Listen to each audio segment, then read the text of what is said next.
ನನಗೂ ಗೊತ್ತು ಮುತ್ತಪ್ಪಣ್ಣ ಇವರೆಲ್ಲ ನಿಮ್ಮ ಜೊತೆ ಭಾಳ ಇದ್ದಿದ್ದಾರೆ, ಸೊ ನಾವು ಅದನ್ನು ಇದು ಮಾಡಲ್ಲ ಅಂತ ಹೇಳಿ ಇವರು ಹೇಳ್ತಾ ಇರ್ತಾರೆ. ಅದನ್ನು ಒಂದ್ಸರಿ ಹೇಳಲ್ಲ. ಆಮೇಲೆ ನಾವೆಲ್ಲ ಕನ್ನಡದಲ್ಲಿ ಮಾತಾಡ್ತಾ ಇರ್ತೀವಿ, ಅವ್ರು ಕೂತ್ಕೊ ಅವರೆಲ್ಲ ಇದ್ದಾರೆ ಅಂತ ತಕ್ಷಣ ತುಳ ಬುಳ ಅಂತ ಹೇಳಿ ಬನ್ಸ್ ನಾನು ತಮಾಷೆ ಮಾಡ್ತಿದ್ದೆ. ಮುತ್ತಪ್ಪಣ್ಣ ನೀವೇನಾದ್ರು ಅಂದ್ಕೊಳ್ಳಿ, ಇದು ಲ್ಯಾಂಗ್ವೇಜ್ ಅಲ್ಲ, ನಾಯ್ಸ್ ಅಷ್ಟೇ, ಗದ್ದಲ. ನೀವು ಅದನ್ನ ಬಹಳ ಇದಾಗಿ ನೋಡ್ತಿದ್ರಿ. ನಗರೋದು ತುಂಬ ವಿಶ್ವಾಸದಲ್ಲಿದ್ದರು, ಇವರಿದ್ರು, ಆ ಜಯಂತು, ಕಿಣಿಯಣ್ಣ, ಇವರು ಎಲ್ಲ. ಈ ನನಗೆ ಹೇಳಿದ್ನಲ್ಲ 7-8 ಸಾರಿ ಹೇಳ್ತಾರೆ ಏನೋ ನಮ್ಮ ಗುಂಪು ಇದೇನೆ. ಆಮೇಲೆ ಮುತ್ತಪ್ಪಯ್ಯವ್ರದ್ದು ಒಂದು ದೊಡ್ಡ ಸಮಸ್ಯೆ ಏನಾಗ್ಬಿಡುತ್ತೆ ಅಂದರೆ, ಇವರು ತಾನೇ ಡೆಸಿಷನ್ ತೊಗೊಳ್ತಾ ಇದ್ದಾರೆ. ಯಾರೋ ಕೊತ್ವಾಲ್, ಜಯರಾಜ್ ಎಲ್ಲ ಕೇಳಿಸ್ಕೊಳ್ಳೋರು, ಡೆಸಿಷನ್ ತೊಗೊಳ್ಳೋರು. ಮುತ್ತಪ್ಪಯ್ಯಗೆ ಮಾಸ್ಟರ್ಸ್ ಇದ್ರು, ದಾವೂದ್, ಶರತಣ್ಣ, ಅಶೋಕಣ್ಣ. ಚೋಟರಾಜನ್ ಅಷ್ಟು ಇದು ಮಾಡ್ತಿರ್ಲಿಲ್ಲ, ಅವರು ತಲೆ ಕೆಡ್ಸ್ಕೊತಿರ್ಲಿಲ್ಲ. ಬಟ್ ಆ 3 ಜನಕ್ಕೆ ಭಾಳ ಬೆಲೆ ಕೊಡೋರು. ಸೊ ಅದರಲ್ಲಿ ಅವ್ರಿಗೆ ಏನೇ ಮಾಡಿದ್ರು ಅವ್ರ ಕೈಯಿಂದ ಪರ್ಮಿಷನ್ ತೊಗೊಂಡೇ ಹೋಗ್ತಾ ಇದ್ದು. ನನಗೆ ಇವ್ರು ಯಾರೋ ಇದು ಮಾಡಿದ್ದಾರೆ, ಕಿರಣ್ ನನಗೆ ಒಂಥರ ನೋಡಿದ್ರು, ನಾನು ಏನು ಮಾಡಬೇಕು, ಈ ಲೆವೆಲ್ಲು ಸಣ್ಣ ಸಣ್ಣ ವಿಷಯ ಇದ್ರು ಡೈಲಿ ಮಾತಾಡ್ತಾ ಇದ್ರು. ಆ ಮಾತನಾಡ್ತಾನೆ ಅದು ಇಷ್ಟ ಆಗ್ತಾ ಇರಲಿಲ್ಲ ಅವ್ರಿಗೆ. ನಾವು ಅವ್ರ ಕೈ ಕೆಳಗೆ ಇರಬಾರ್ದು, ಅವರು ಭಾಳ cruel. Muthappayya was not violent. ಹೌದು, ಮಲ್ರಗಳು ಮಾಡಿಸಿದ್ರು ಅವ್ರು ಹೇಳ್ತಾ ಇದ್ದು ಅಂದರೆ ಅವ್ನು ಕೋಳಿಕೋಬೇಡಿ, ಶೂಟ್ ಮಾಡ್ಬಿಡಿ. ಶೂಟ್ ಮಾಡುವಾಗ ಹತ್ರ ಬಂದು ನೋಡೋಕೆ ಇಷ್ಟಪಡ್ತಾ ಇರಲಿಲ್ಲ.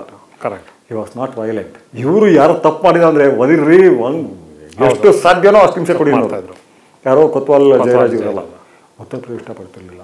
ಪದೇ ಪದೇ ಹೇಳ್ತಾ ಇದ್ದವರು 1 ತಿಂಗಳಾಗುವಷ್ಟರಲ್ಲಿ, ಶ್ರೀಧರ್ ಇವರೆಲ್ಲ ನಮ್ಮ ಜನ ಅಂತ ಹೇಳಿದ್ನಲ್ಲ, ನಮ್ಮ ಜನದ ಬಗ್ಗೆ ನನಗೆ ನಿಮ್ಮ ಬಗ್ಗೆ, ಬಚ್ಚನ್ ಬಗ್ಗೆ, ಕೃಷ್ಣಮೂರ್ತಿ ಬಗ್ಗೆ ಇರೋ ನಂಬಿಕೆ ಇಲ್ಲ.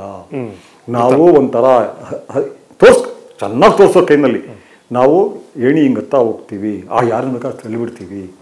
ನಿಮ್ಮ 3 ಜನ ಕ್ಯಾರೆಕ್ಟರ್ ನಾನು ನೋಡ್ತಾ ಇದ್ದೀನಿ, ಅವ್ರಿಗಿಂತಲೂ ನೀವು ಹತ್ರ. ನನಗೆ ಅವ್ರು ನೆನೆಸ್ಕೊಂಡಾಗ ಅದೇ ಬೇಜಾರಾಗೋದು. ಅಷ್ಟೂ ನಂಬಿಕೆ ಅವರಿಗೆ. ನಾನು ಅವ್ರನ್ನ ನಂಬಲ್ಲ, ನಿಮ್ಮನ್ನು ನಂಬ್ತೀನಿ. ನಮ್ಮ ಇರೋರು ಯಾವ ಬೇಕಾದ್ರೂ ಚೇಂಜ್ ಆಗಿಬಿಡ್ಬೋದು. ಯಾಕೆ ಅಲ್ಲಿ ಕೂತ್ಕೊಂಡ್ರು ಏನು ಬೇಕಾ ಆಡಿಸ್ಬಿಡ್ತಾರೆ. ನಾನು ಇದೆಲ್ಲ ತೋರಿಸಿದ್ದೀನಿ ನಾನು ಇದರಲ್ಲಿ, ಅದು ಸಿನಿಮಾ ಎದೆಗಾರಿಕೆಯಲ್ಲಿ.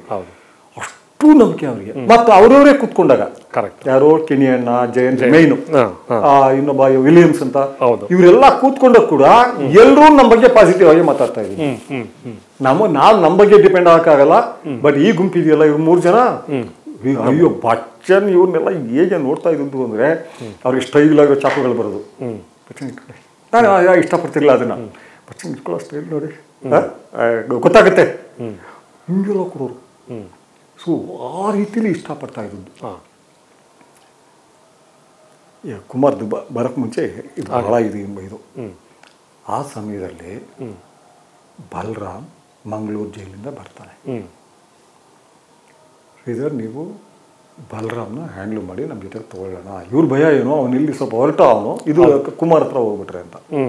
ನಾನು ಬೇಡ ಅಂದ್ರೆ ಇದು ಕುಮಾರ್ದು ಒಂದು ಮತ್ತೆ ಇದಾಗ್ಬಿಟ್ಟಿದೆ, ಫೀಲ್ಡ್ ಪ್ಯಾರಲಲ್ ಆಗಿ ಇದಾಗ್ಬಿಟ್ಟಿದೆ. ಅಲ್ಲಿರೋರು ಇಲ್ಲಿ ಬರಲ್ಲ, ಇಲ್ಲಿರೋರು ಅಲ್ಲಿ ಬರಲ್ಲ. ಸೊ ಈ ಇದರಲ್ಲಿ ಮುತ್ತಪ್ಪಯ್ಯ ನಂಗೊಂದು ಹೇಳಿದ್ರೆ ನಮ್ಮನ್ನ ಎಷ್ಟು ಹಚ್ಕೊಂಡ್ಬಿಡ್ತಾರೆ ಅಂದರೆ, ನಿಮ್ಮನ್ನು ನಾನು ನಂಬ್ಕೊಳ್ತೀನಿ, ಆದರೆ ನಮ್ಮವ್ರನ್ನ ನಿಮ್ಮಷ್ಟು ನಂಬ್ಕೊಳ್ಳಲ್ಲ. ಏನು ಮುತ್ತಪ್ಪಣ್ಣ ಲ್ಯಾಂಗ್ವೇಜ್ ನಿಮ್ಮದು, ನಾನು ಅಷ್ಟು ಡೀಪಾಗಿ ಮಾತಾಡ್ತೀನಿ. ಕರೆಕ್ಟ್. ಆಮೇಲೆ ಮನೆಯವರಾಗ್ಬಿಡ್ತೀವಿ ಅಲ್ಲ. ಅವರು ನನ್ನನ್ನು ಇಷ್ಟಪಡ್ತಾರೆ, ನನ್ನ ತಮ್ಮನ್ನು ಇಷ್ಟಪಡ್ತಾರೆ, ತಮ್ಮನ ಮದುವೆಗೆ ಬರ್ತಾರೆ, ಪಾರ್ಕ್ಗಳಲ್ಲಿ ಮಲಗಿದ್ದೀವಿ, ಒಬ್ಬೊಬ್ಬರೇ ಬರ್ತಾರೆ. ನಾನು ಬಚ್ಚನ್ನು ಇದ್ದಾಗ ಒಬ್ಬೊಬ್ಬರೇ 5-6 ಸರಿ ಬಂದಿದ್ದಾರೆ. ಸೊ ನಂಬಿಕೆ ಬಂದ್ಬಿಡುತ್ತೆ ಅವ್ರಿಗೆ. ಎಂದಿಗೂ ಇವರಿಂದ ಡೇಂಜರ್ ಇಲ್ಲ. ಒಬ್ಬೊಬ್ಬರೇ ಅವ್ರ ಗುಂಪಲ್ಲಿ ಹೋಗ್ತಾ ಇರಲಿಲ್ಲ, ಅವ್ರ ಗುಂಪಲ್ಲಿ ಇವರು ಗುಂಪೊಳಗಡೆ ಗುಂಪು. ಹೌದು, ಒಳಗಡೆ ಅಸಮಾಧಾನ ಇದೆ ಅಂತ ನಮಗೆ ನಂತರ ಗೊತ್ತಾಗುತ್ತೆ. ಅದು ಮುಂದೆ ಬರ್ತೀನಿ ಅದಕ್ಕೆ. ಸೊ ಅಲ್ಲಿ ಹೇಳಿದ ದೊಡ್ಡ ಕ್ಯಾರೆಕ್ಟರ್ಗಳು ಜಯಂತ್ ಮತ್ತು ಕಿಣಿಯಣ್ಣ ಅಂತ ಇದ್ದರು. ಅವ್ರ ಜೊತೆಯಲ್ಲಿ ತೀರ್ಕೊಂಡ್ಬಿಟ್ರು, ಕುಡಿದು ತೀರ್ಕೊಂಡ್ಬಿಟ್ರು. ನನಗೆ ರೈ ಅವ್ರ ಬಗ್ಗೆ ಬೇಜಾರು ಏನಂದರೆ, ಕುರ್ತಾ ತಪ್ಪಿಸ್ಬೋದಾಗಿತ್ತು ಇವರು. ಪಾಸ್ ಸ್ಪಷ್ಟವಾದ ಇಂಗ್ಲೀಷ್, ಸ್ವಚ್ಛವಾದ ಕನ್ನಡ, ಮತ್ತು ಆ ಪರ್ಸನಾಲಿಟಿ ನೋಡಿದ್ರೇನೆ ಗೌರವ ಬರಬೇಕು. ಕಿಣಿಯಣ್ಣ ಒಂದು 6 ಅಡಿ ಎತ್ತರ, ಇದು very very dignified man, highly cultured. ಇವರೆಲ್ಲ ಇರ್ತಾರೆ. ನಾನು ಹೇಳ್ತೀನಿ, ಅಲ್ಲ ನಿಮ್ಮ ಕಲ್ಚರೇ ಬೇರೆ, ನೀವು ಇದು ಮಾಡಿರೋದೇ ಬೇರೆ. ಅವ್ರಿಗಿಂತ ನಾನು ನಂಬ್ತೀನಿ ಅಂದರೆ ಏನು ಗೊತ್ತಪ್ಪ, ನಾವು ಇದೀವಿ ಬಿಡಿ ಅವರಷ್ಟೇ ಅಂತ ಹೇಳಿರ್ತೀನಿ. ಇಲ್ಲ ಶ್ರೀಧರ್, ಅಂದರೆ ನನಗೆ ಇಂಡೈರೆಕ್ಟ್ ಅವ್ರು ಹೇಳ್ತಾ ಇದ್ದದ್ದೇನೋ, ಯಾವತ್ತೋ ಒಂದೇನೋ ನನ್ನ ಹುಡುಗರು ನನಗೆ ಕೈ ಎತ್ತಬೋದು, ನೀವು ಎತ್ತಬೇಡಿ. ಮತ್ತು ಅವ್ರ ಹಿಂದ್ಗಡೆ ನಾವು ಮಾತಾಡ್ತಿದ್ವಲ್ಲ, ಅದರಲ್ಲೂ ಬಚ್ಚನ್ ಅಂತೂ ಫುಲ್ ಇವತ್ತು ಹೆಚ್ಚಿಗೆ ಬಂದಿದ್ದು ಅವರೇ. ಆದರೆ ಮಾರೋಗ್ಬಿಟ್ಟಿದ್ರು ಮುತ್ತಪ್ಪಣ್ಣ ಅಂತ. ಸ್ವಂತ ಅಣ್ಣ ಇದ್ರೂ ಇಲ್ಲ ಅಷ್ಟು. ನಾವು ಈ ಮನುಷ್ಯನ ಮಾತ್ರ ಒಂದು ದಿನನೂ ಇದು ಮಾಡೋದು ಬೇಡ. ಆಮೇಲೆ ಈ ಒಂದೇನು ನನಗೂ ಅವರು 2 ವರ್ಷ ಗ್ಯಾಪ್. ಕೊತ್ವಾಲ್ ಅಥವಾ ಜೈರಾಜ್ ಥರ ಇರಲಿಲ್ಲ, ಬರೀ 2 ವರ್ಷ. ಹಾಗಾಗಿ ಫ್ರೆಂಡ್ ಥರ ಮಾತನಾಡ್ತಿದ್ದೆ ನಾನು, ಆರಾಮ ಮಾತಾಡ್ತಿದ್ದೆ. ಯಾವ ವಿಷಯ ಇರಲಿ ಮಾತನಾಡೋರು, ಇದು ಮಾಡೋರು, ತಮ್ಮಂದು ಹೇಳ್ಕೊಳ್ಳೋರು, ತಂದೆಯರು ಹೇಗಿದ್ದನ್ನು ಹೇಳ್ಕೊಳ್ಳೋರು. ಸೊ ಅವ್ರಿಗೆ ಗೊತ್ತಿತ್ತು ಈ ಮನುಷ್ಯನಿಗೆ ಹೇಳ್ಬಹುದು ಅಂತ. ಇದು ಇದಾಗ್ತಾ ಇರೋವಾಗ ಇಲ್ಲಿ ಒಳಗಡೆ ಶುರು ಆಗುತ್ತೆ. ಈ ಇದರಲ್ಲಿ ನಾವು ಬಹಳ ದೊಡ್ಡ ಕೆಲಸಗಳೆಲ್ಲ ಮಾಡಿಬಿಡ್ತೀವಿ, ಪೊಲೀಸ್ಗೂ ಮಾಡ್ಕೊಡ್ತೀವಿ. ಒಂದು ಅತ್ಯಂತ ವಜ್ರದ ವ್ಯಾಪಾರಿ ಮಗಳು ಒಬ್ಬ ಸಾಮಾನ್ಯ ಮೆಡಿಕಲ್ ಸ್ಟೋರ್ ಹುಡುಗನ ಜೊತೆ ಎಲ್ಲೋಪ ಆಗ್ಬಿಡ್ತಾಳೆ. ಇಡೀ ಬೆಂಗಳೂರು ಫೋರ್ಸ್ ನಿಂತಿರ್ತಾರೆ, ಸ್ಟಾರ್ಟಿಂಗ್ ಫ್ರಮ್ IG, ಇವರು DCP ಎಲ್ಲ. ಮುತ್ತಪ್ಪರಿ ನಮ್ಗೆ ಹೇಳಲ್ಲ ಇದನ್ನ. ಯಾಕೆ ಹೇಳಲ್ಲ? ಬಾಂಬೆ ಹೊಡೋಗ್ಬಿಟ್ಟಿದ್ದಾರೆ, ಅಲ್ಲಿ ಹೋಗಿದ್ದಾರೆ, ಇವ್ರಿಗೆ ಹೆಚ್ಚಿಗೆ ಅಲ್ಲಿ ಕನೆಕ್ಷನ್ ಇಲ್ಲ ಅಂದ್ಬಿಟ್ಟು ಅವ್ರು ಎಲ್ಲ ಕಡೆ ಸರ್ಚ್ ಮಾಡಿಸ್ತಾ ಇರ್ತಾರೆ. ಸರ್ಚ್ ಮಾಡಿ ಇನ್ನು ಸಿಗೋದಿಲ್ಲ ಅಂತ ಬಿಟ್ಟಾಗ ಕಡೆಯಲ್ಲಿ ಒಂದು ಕೆಲಸ ಇದೆ. ಎಲ್ಲಿ ವಿಲಿಯಮ್ಸು, ಎಲ್ಲಿ ಇವ್ರು ಕಾಣಿಸ್ತಿಲ್ಲ. ವಿಲಿಯಮ್ಸ್ ಮೇಲೆ ಭಾಳ ಡಿಪೆಂಡ್ ಆಗಿರ್ತಾರೆ. ಅವನು ಚಾರ್ಮ್ ಆಗಿದ್ದ ಹುಡುಗ, ಕ್ರಿಸ್ಟಿಯನ್ನು, ಇಂಗ್ಲೀಷ್ ಎಲ್ಲ ಮಾತನಾಡ್ತಿದ್ದ, 5 ಸ್ಟಾರ್ ಹೋಟ್ಲ್ಗಳಲ್ಲಿ ಕೆಲಸ ಮಾಡಿದ್ದ. ಸೊ ಡಿಪೆಂಡ್ ಆಗಿರಲ್ಲ. ಒಂದಿನ ಕೂತ್ಕೊಳ್ತಾರೆ, ನಿಮ್ಮೊಂದು ಇದು ಹೇಳಬೇಕು, ನಾನು ರೇಸ್ ಕೋರ್ಸೇ ಟ್ರೈ ಮಾಡ್ತಾರೆ. ನಾನು ರೇಸ್ ಕಲ್ತ್ಕೊಳ್ಳಿ, ನಿಮ್ಗಿರೋ ಬುದ್ಧಿವಂತಿಕೆಯಲ್ಲಿ 10% ಸಾಕು, ನಮಗಿಂತಲೂ ಬುದ್ಧಿವಂತರು ನೀವು, ತುಂಬ ದುಡ್ಡು ಮಾಡ್ಬೋದು ಅಂತ.